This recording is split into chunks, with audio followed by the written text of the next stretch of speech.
주옵소서. 예수님 이름으로 기도드리옵나이다. 아멘. 맛있는 설 음식은 많이 드셨습니까? 네. 명절 음식은 기름져서 많이 못 드십니다. 그래서 다른 음식을 찾고 싶죠. 어제 우리 가족은 오후에 쌀국수 먹으러 갔다 왔습니다. 얼마나 맛이 좋은지. 집에는 냉장고에 막 음식이 터지도록 있는데 별로 보기가 싫어요. 이럴 때는 초고추장에 쫄면을 비벼 먹으면 아주 좋습니다. 그런데 이 쫄면은 냉면을 잘못 만들어서 나온 실패 작품이라 합니다. 여름 성수기 때에 막 냉면을 계속 면을 뽑는 이 면 제조하는 집에서 직원이 앞에 사출기를 잘못 꽂아가지고 냉면보다 좀 두꺼운 면을 뽑았어요. 보니까 냉면으로 쓸 수가 없습니다. 근데 한쪽에 계속 묻어두었습니다. 하루 2일이 끝나고 주인이 보니까 너무 많은 냉면에 실패한 면들이 쌓여가지고 버리기는 아깝고 한번 삶아 먹거나 보자 해서 삶아 먹어보았는데 의외로 쫄깃한 게 식감이 좋아요.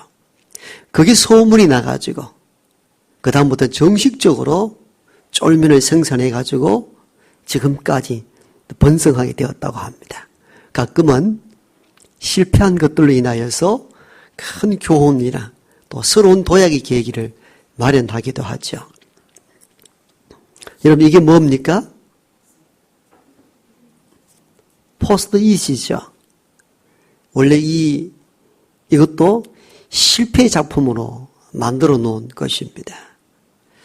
미국의 유명한 사무용품 회사 3M에서 아주 접착력이 강한 강력한 접착제를 만들라고 연구원들에게 지시를 했는데 한 연구원이 강력한 접착제는 고사하고 그 쉽게 떨어지는 접착제를 마련했어요. 아무 쓸모가 없는 개발품이 되었습니다. 그런데 그 3M 회사에 같은 이 분야에 있던 어떤 다른 동료 직원이 교회의 찬양대원이었는데 찬양대원이 찬양을 하려면 미리 찬양 표시를 이렇게 해두어야 되잖아요. 근데 이 서표가 자꾸 날아가기도 하고 없어져서 가끔은 빨리 찾아야 되는데 찾지 못해서 이렇게 쉽게 붙였다가 떨어지는 이런 용적이 있으면 얼마나 좋을까.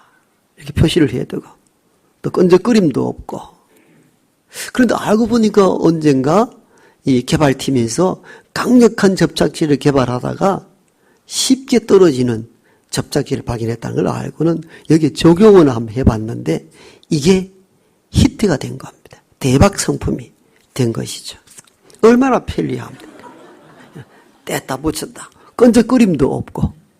가끔은 실패한 것이 새로운 것을 창출하는 그런 계기가 된다는 것을 잘 보여준 예가 쫄면 그리고 포스트잇 이런 몇 가지 이유에서도 찾아볼 수가 있죠.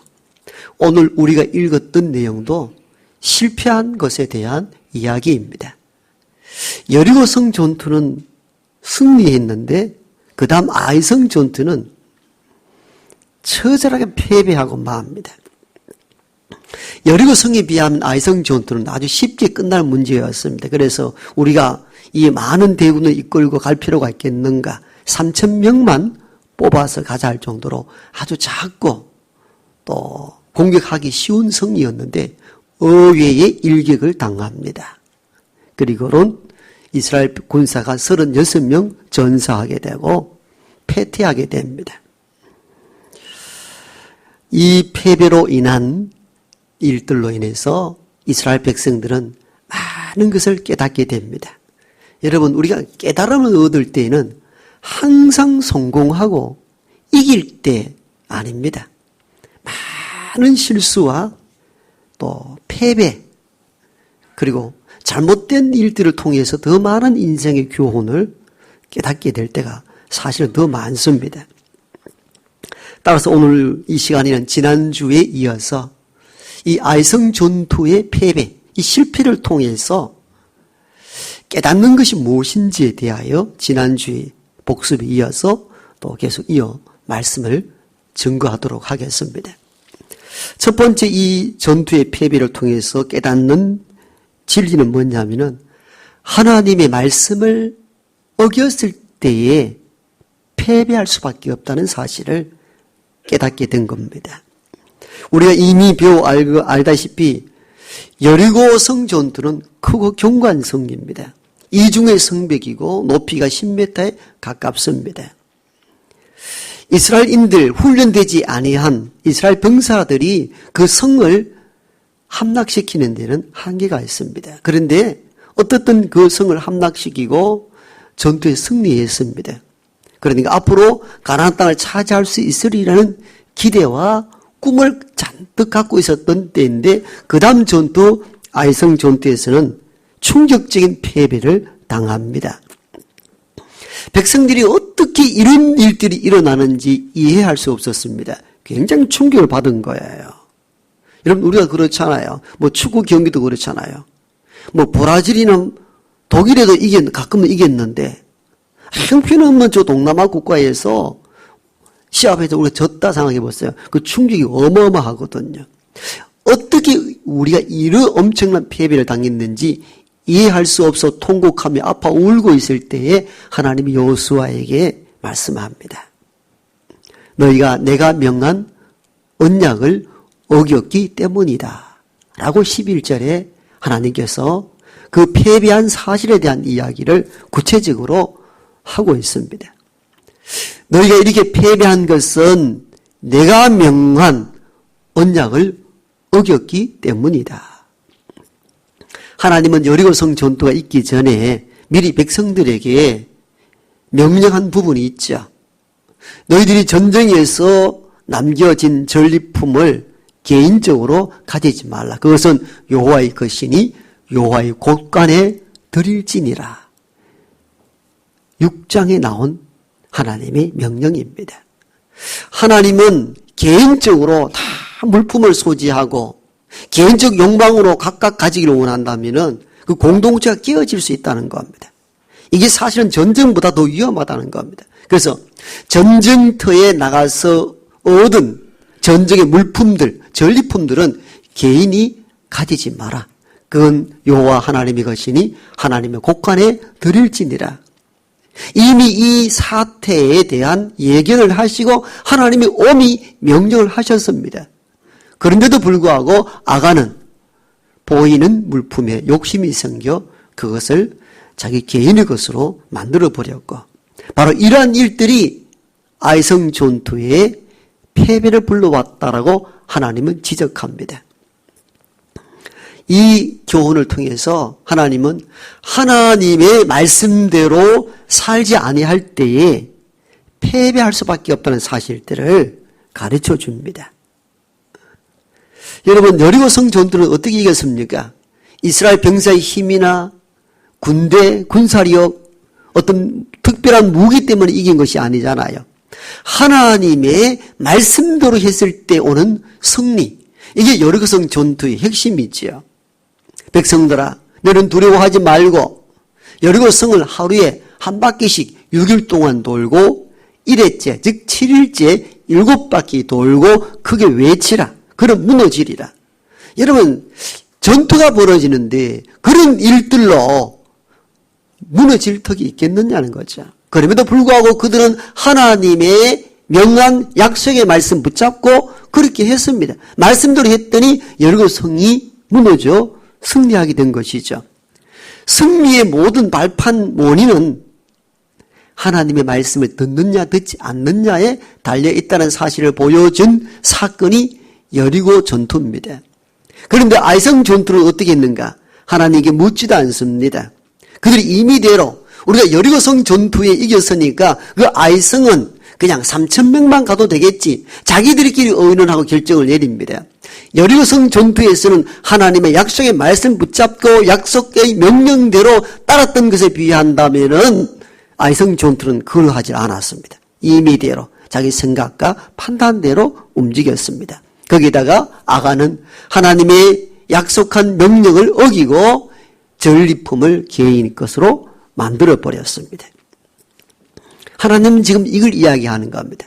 아이성 전투의 패배를 통해서 너희들이 진짜 깨달아야 할 것이 있다. 그건 하나님이 명한 말씀을 어겼을 때의 승리보다 패배할 수밖에 없다는 사실들을 전투의 실패를 통하여 깨닫게 하신 것이죠. 그러므로 우리가 인생을 살아갈 때에 저와 여러분의 생각이나 판단대로 살 것이 아니라 하나님 말씀대로 사는 저와 여러분 되길 원합니다. 살고 죽는 것, 이기고 지는 이 모든 것이 어디에 있는가? 믿음의 사람들은 하나님의 말씀에 달려있는 줄 믿습니다. 두 번째, 이 아이성 전투의 패배를 통하여 깨닫게 되는 것이 뭐냐면요, 하나님을 속여서는 안 된다는 겁니다. 백성들이 아이성 전투의 패배를 통해서 통곡하고 울며 이게 어찌게 된 일인가 할 때에 하나님께서 그 다음에 주신 말씀입니다. 첫 번째는 너희가 내가 명한 말씀을 어겼고, 그 다음에는 어떻게 하는가 하면 너희가 나의 것을 도둑질하고 속였다라고 11절 하반절에 기록하고 있습니다. 여러분, 도둑질한 것도 큰 문제이지만도 더 큰 문제는 그걸 계속 속이는 행위입니다. 하나님께서 분노하시는 이유를 잘 아셔야 합니다. 우리도 살아가면서 어떤 걸 탐할 수 있잖아요. 그죠? 탐할 수는 있어요. 그러나 그 탐하고 난 뒤에 그것을 계속 하나님 모른 척하고 속이는 행위야말로 정말 징계받을 일들입니다. 아간은 탐심 때문에 잠시 전리품들을 챙겼습니다. 그런데 이 전쟁의 실패의 원인은 너희들 범죄 때문이라 그 범죄한 자를 찾으라면서 지파별로 제비 뽑기를 하고 그 지파에 해당되는 부족 또 제비 뽑고 또 어떤 가정 제비 뽑고 가정 속의 자녀들 가운데 제비 뽑을 동안에 아간은 꼼짝달싹도 하지 않았죠. 끝까지 속이려는 행위를 아간은 하고 맙니다. 그 속이는 것이 더 큰 실패였다는 사실들을 그 전까지는 그가 알지를 못했던 것입니다. 가끔 사람들은 하나님은 보이지 아니하기 때문에 속일 수 있다고 생각을 하고 삽니다. 대부분 그래서 살거든요. 우리가 속이는 데에는 어떤 심리적인 일들이 작동하는가 하면은 하나님이 아시겠는가? 내가 이렇게 땅속 깊이 묻어두었는데 모르실 거예요. 내가 보는 사람들도 나를 잘 모르는데 하나님 어찌가 아시겠느냐? 이게 사람들이 갖는 하나님에 대한 인식입니다. 시편 94편에 보면은 이 시인은 이 악한 이들에 대하여 이렇게 이야기합니다. 악한 이들이 시편 94편에 보면은 과부와 고아의 것들을 빼앗고 그들을 죽인다. 그러면서 그 악한 이들은 어떤 마음을 품는가? 과연 여호와가 보시겠는가? 이렇게 한다는 거예요. 가난한 자의 것을 빼앗고 살해하고 죽이면서 그들이 속으로 하는 말들이 여호와가 보지 못한다 하느니라. 보지 못한다 하느니라. 여기에 대하여 시편 시인은 그 악한 이들이 하나님께서 보시겠느냐라고 할 때에 시편 94편에 보면은 이렇게 고백합니다. 백성 중에 어리석은 자들아 너희는 생각하라. 무지한 자들아 너희가 언제나 지혜로울까? 귀를 지으신 이가 듣지 아니하시랴. 눈을 만드신 이가 보지 아니하시랴. 아멘. 이 어리석은 백성들아 귀를 만드신 이가 어찌 듣지 못하며 눈을 만드신 이가 어찌 보지 못하시겠는가? 너희들이 약한 이들이여 너희들이 하는 그 일들을 하나님 보시겠느냐 하면서 지금도 악한 일을 행하고 있느냐? 이 어리석은 백성들아 귀를 만드신 하나님은 들으시고 눈을 만드신 하나님은 보시는 하나님이라는 겁니다. 하나님을 속이려 하지 말라는 것입니다. 귀를 지으신 이는 듣고 눈을 만드신 이는 보시는 여호와 하나님이십니다. 인간이 하나님을 속일 수가 없는 것입니다. 하나님은 모든 것을 다 아시는 분이십니다. 심지어 마음의 생각까지도 아시는 분이라 성경은 그렇게 선포하고 있습니다. 아담이 하나님 먹지 말라는 선악과의 나무의 열매를 먹고 벗음에 대한 부끄러움을 알고 동산 깊은 숲속으로 들어갔을 때에 하나님은 그 사실을 알고 아담을 찾으시잖아요. 아담아, 아담아, 너가 어디 있느냐? 아담이 어디 있는지 몰라서 묻는 부르심이 아니었잖아요. 다 아시고 부르셨어. 그가 어떤 위치, 마음의 상태, 불안함, 두려움, 이 모든 걸 아시고 아담을 찾고 부르시는 하나님이셨습니다. 동생 아벨을 돌로 쳐 죽이고 들 가운데 땅속에 묻어버리고 터연하게 살아갔던 형 가인을 향하여 하나님께서 묻습니다. 가인아, 가인아, 너 동생 아벨이 어디 있느냐 하였을 때에 가인은 하나님을 속입니다. 내가 동생 아벨을 지키는 자입니까? 그걸 왜 나에게 묻습니까? 하였을 때에 하나님께서 결정적인 메시지를 가인에게 던지죠. 가인아, 너 동생 아벨의 핏소리가 땅에서 들리지 않느냐? 하나님은 동생 아벨을 돌로 쳐 죽이고 땅속에 묻어버려 완전 범죄를 꿈꾸고 아무도 모른다고 태연하게 버티고 있는 가인을 향한 비수 같은 메시지였습니다. 너 동생 아벨의 핏소리가 땅에서 들리지 않느냐? 하나님은 모든 것을 아신다는 것을 의미하기도 합니다. 그러므로 하나님을 인간은 속일 수가 없습니다. 그러므로 우리가 세상 살아갈 때 작은 탐심이나 실수와 허물이 있을 때에 다윗처럼 잠시 내가 탐심하여 이런 죄와 실수를 하였나이다 하고 고백할 수 있어야 합니다. 다윗은 엄청난 죄를 범했다고 그랬잖아요. 아간의 범죄에 비하면 100번 죽어도 마땅한 죄를 저질렀잖아요. 신하의 아내를 빼앗아오기 위하여 신하를 전쟁터로 내보내어 살인교사하고 그의 아내를 빼앗아온 죄잖아요. 100번 돌로 쳐 죽여도 마땅치 않는 엄청난 살인자에 불과합니다만 그가 나단 선지자의 책망을 듣고는 무릎을 꿇고 침상에 뜰 정도로 통곡하며 회개했던 인물이 다윗임을 우리는 압니다. 다윗은 하나님 앞에 두려움을 갖고 시편에 보면은 여호와여 나에게서 성령을 떠나지 말게 해달라고 나의 죄를 막하게 씻어달라고 통곡하며 회개하며 자신을 죄를 드러냈던 인물이 다윗이었습니다. 하나님을 속일 수 없다는 사실을 다윗이 알았던 것이죠. 아이성 전투의 패배를 통하여 바로 두 번째 깨닫는 진리 교훈은 바로 하나님을 속일 수 없다는 것. 여러분 정직히 하나님 앞에 설 수 있는 저와 여러분 되기를 원합니다.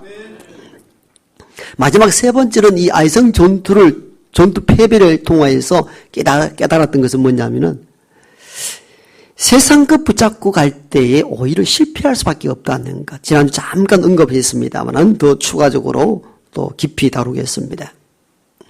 아간이 전리품을 취했던 그 마음의 의도는 우리가 알겠죠. 광야 40년 함 가지지 못했잖아요.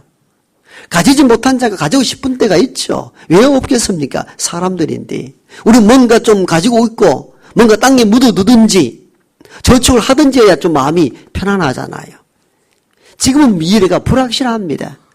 불확실하니까 우리는 더욱더 세상에 있는 어떤 것들로 안전장치를 마련하고자 하는 심리가 다 존재합니다. 왜? 우리 인간이기 때문입니다. 이는 믿는 사람을 믿지 않는 사람이라 구분이 없을 정도로 모두가 이런 마음의 상태가 있습니다. 그래서 아간은 40년 광야 지나는 동안 겨우 매일매일 주는 만나와 매철을 먹고 살았는데 가나안 땅에 들어와서 아이성 여리고성 전투를 해보니까 이들이 가진 것이 얼마나 많은지요. 그걸 좀 금과 은을 좀 가졌습니다. 외투 한 벌 가졌습니다. 그리고 그것을 은과 금은 자기 장막 땅속 깊이 묻어두었습니다. 오늘 21절에 그렇게 기록되어 있죠. 은과 금을 자기 장막 땅속에 묻어두었다고. 자기 장막, 그렇게 자기 집이죠. 자기 집에 그 마당에 땅속에 묻었다는 의미는 무엇입니까? 우리 집이 먹고 살기 위해서는 우리 가정이 앞으로 살기 위해서는 이 물질이 필요하다는 생각을 갖고 산 것이죠. 그게 패배를 불러오게 된 것이죠. 즉 물질이 전혀 필요 없다, 의미 없다는 얘기가 아닙니다. 우리 육신을 가지고 있는 인간이기 때문에 물질이 필요합니다. 그런데 이게 여기서 무엇이 문제냐? 하나님 말씀보다 물질을 더 선호하는 것에 대한 위험을 지적하는 거예요. 다시 말씀드립니다. 전혀 세상 살아가는데 물질이 없다. 그 얘기가 아닙니다.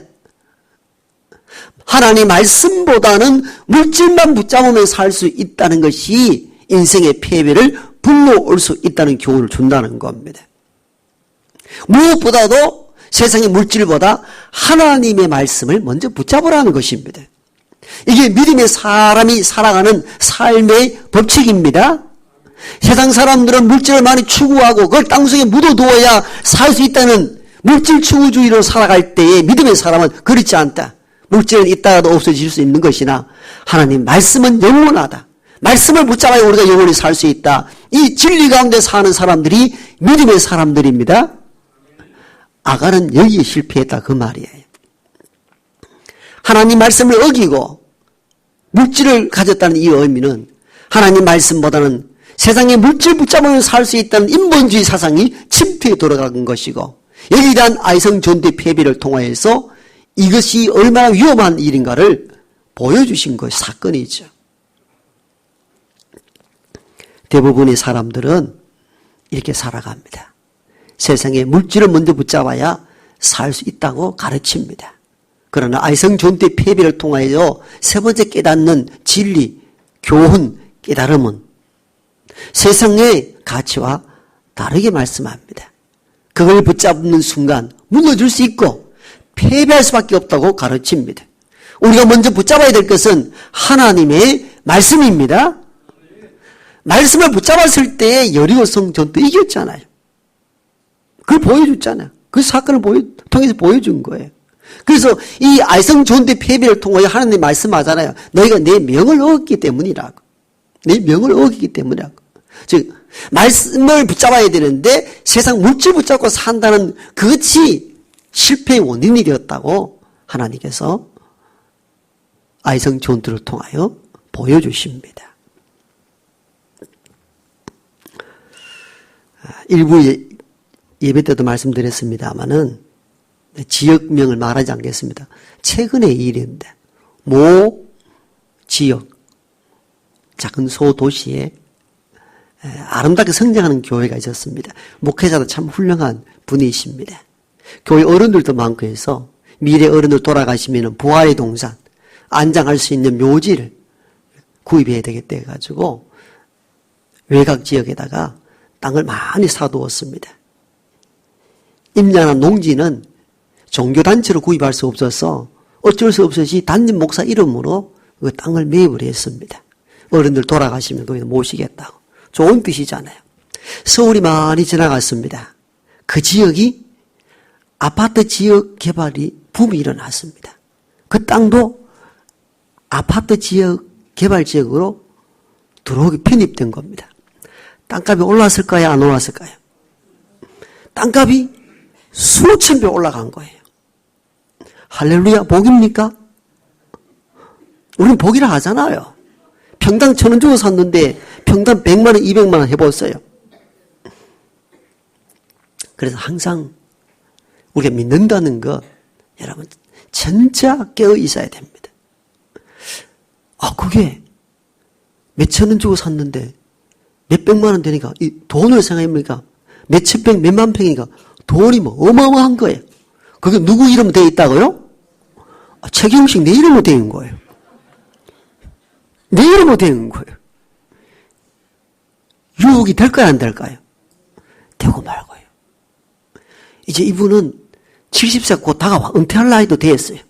내 나이 같았으면 좀 견딜만 했겠는데 은퇴하면 뭐 먹고 어떻게 살까 하다가 이 장로 몇 명하고 적당하게 이야기해가지고는 그 돈을 자기들이 돈도 어마어마한 돈이 생겼으니까 챙겼어요. 여러분 그걸 하나님 모르고 교회가 모르겠습니까? 교회가 그것 때문에 야단이 난 거예요. 그 목사님 개인 돈이 아니고 내놓으라고. 내놓았겠어요? 내놓았으면 내가 이런 얘기 왜 하겠습니까? 안 내놓은 거예요. 돈이 들어왔는데 어떻게 이거 아까운 돈을 내놓겠어요? 교회가 분쟁이 일어나고 깨지고 나누어져도 안 내놓는 거예요. 끝까지 안 내놓고 어디 가까이있어요? 감옥소까지 가도 안 내놓았어요. 세상에. 누가? 목사가. 현실의 이야기입니다. 목사로서 부끄러운 이야기지만도 여러분, 우리 모두가 깨달아야 될 부분들입니다. 여러분들 그 자리에 있으면 어떻게 했을 것 같아요? 사실은 쉽지 않습니다. 아마 흔들렸을 겁니다. 여러분, 4명으로 되어 있는데 땅이 평당 1,000원에서 예를 들어서 몇백만 원 돼보세요. 눈이 확 뒤집히는 거죠. 교회는 깨지고 목사는 감방 들어가고 결국 모든 것이 다 실패하고 만 거죠. 거기다 추징금은 그만큼 때려버리고 하나님 말씀 붙잡지 않고 물질 붙잡고 살 때에 얼마나 큰 패배가 오는지를 사람들은 잘 파악하지 못합니다. 끝까지 이거 붙잡아야 살겠다는 생각을 가지고 인생을 살아갑니다.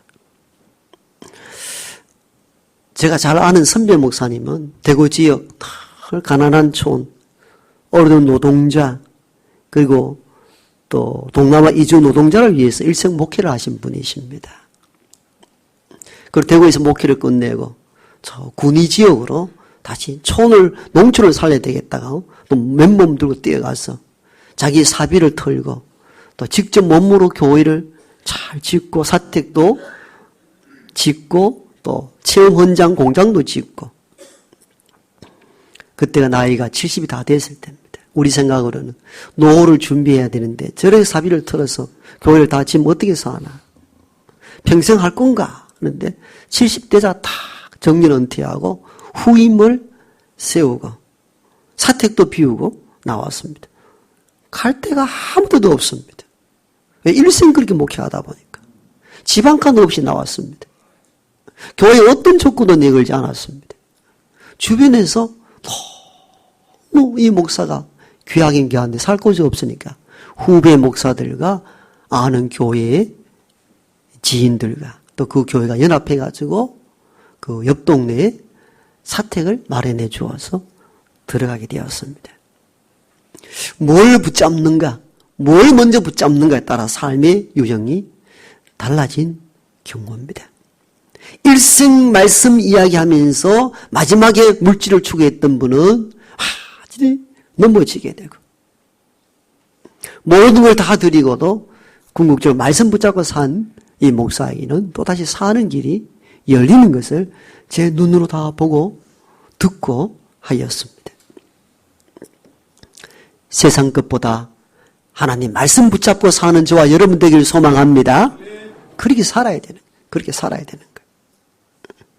거예요. 이후에 이 첫 번째 아이성 전투의 패배를 통하여 백성들이 크게 깨닫고는 두 번째 아이성 전투에서는 철저하게 하나님이 시키는 명령대로 진행을 하자 아이성 전투의 두 번째는 승리하게 되는 내용들이 오늘 이 읽었던 본문 뒤에 계속 이어지고 있습니다.